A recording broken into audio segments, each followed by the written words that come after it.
Hello lovely people of the world, Bowser here to you, and welcome back to Let's Play Captain Toad Jurassic Tracker Nintendo Switch. In the previous episode, we conquered Boo Spotting at a Multivector Mayhem and Spinning Star Maze. And in today's episode, it is time to take on Wingo once again, but now, it's double trouble.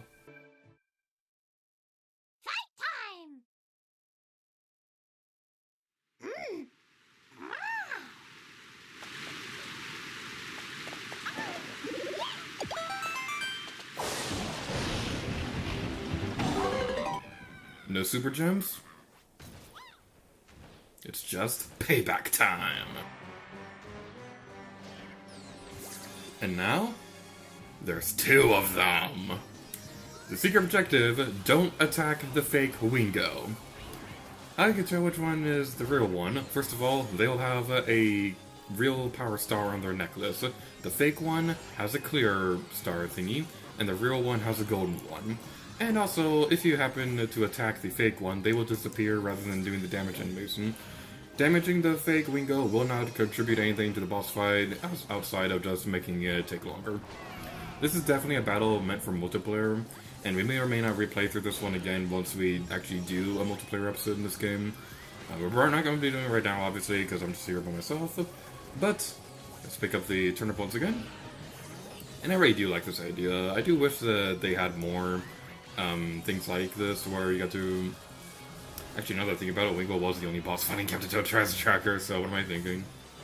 I was about to say that it would be cool if they did this for all the bosses, but Wingo was like really the only boss fight in the game.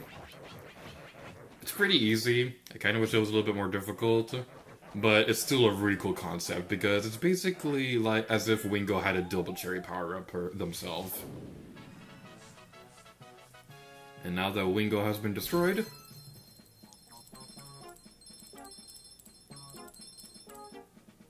time to collect the shiny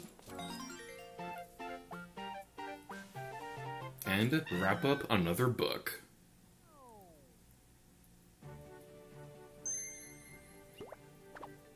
Nope! Alright, for whatever reason, this is not the last level in the book. The hunt continues in Crown Capture in Wandering Woods. Why is this after the Wingo battle? I don't know. I don't understand it, but this is a cool level, so let's go right into it.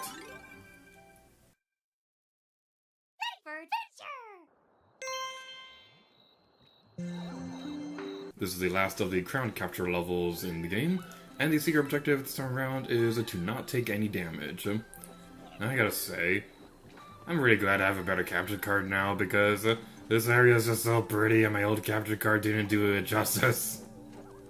Alright, those of you who don't know, my original Let's Play of this game was done with an old Dazzle capture card, which is not the best thing in the... Oh, we took damage already. Well, luckily, we have a restart button. I'm so glad this put this into the game. I do kind of wish that it reset your super gem counts to make recording these a little bit easier, but I'm probably the only person in the world who thinks that way. So, you know, I'm going to take care of these boos first before we do anything else, because I think that'll greatly help... Oh, they respawn. Well, that's pointless. Ready then? So... we want to go this way, capture the crown again. That's kind of the running thing with Let's Players, how they want something to make it easier for them to record stuff. Like, I hate autosaves in video games now, purely just because of the fact that it makes recording stuff way more difficult. But it's also a very convenient gameplay method. Like, if you want an example, Tokyo Mirage Essence does not have an autosave feature, and there's a lot of people who want that included in a potential Switch port. But I don't want autosave in Tokyo Mirage Essence, because if I were ever to make videos for that game, I just know it would be a pain in the butt to do if autosave was a feature. It was a big pain in the butt when I was doing Epic Mickey, and it was... yeah, that's a very redundant sentence if I keep going, so that's pretty much all I was trying to say. So, okay. I don't think you lose the secret objective if only the clone dies. If the main Toad themselves takes damage, I think that does count, but I'm not sure about the double cherry clone. Alright, we got the last one. And we're going to see if I'm wrong about my theory. Go inside the golden pipe and collect the shiny. Shiny is a gator's best friend.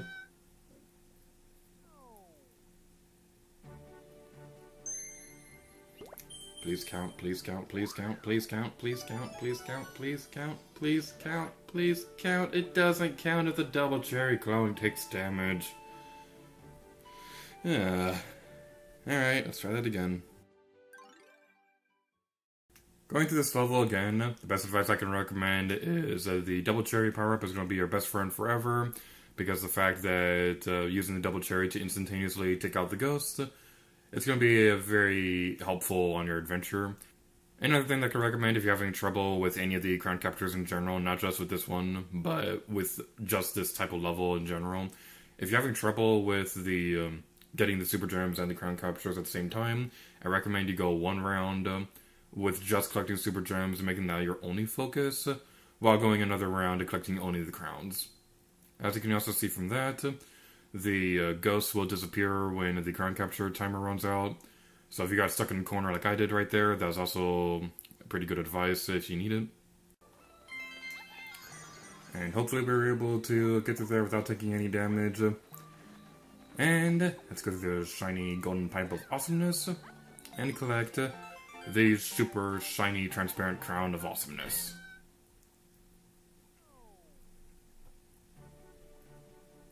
And we finally got the secret objective. Alright, now I can kind of see why that was after the Wingo battle, because that level was a lot more difficult than the Wingo battle.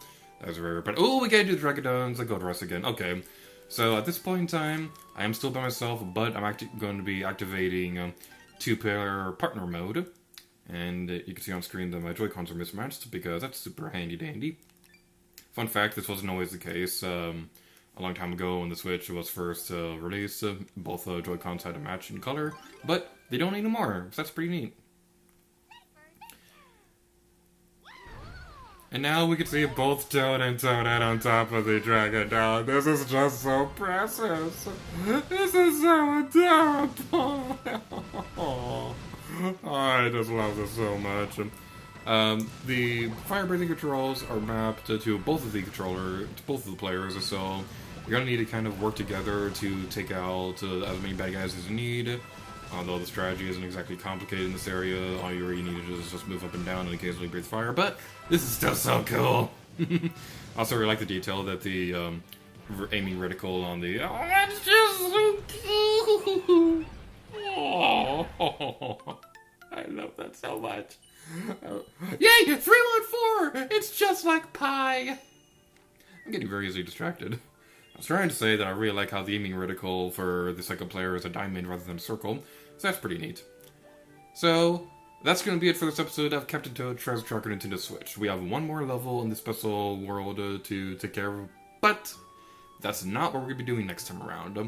In the next episode, we are going to be going back through all the books and picking out a few special levels I think would be pretty fun for multiplayer mode. So thank you all so much for watching this episode of Captain Toad Treasure Tracker Nintendo Switch, and until next time, leave gear to you. Oh yeah! Ah!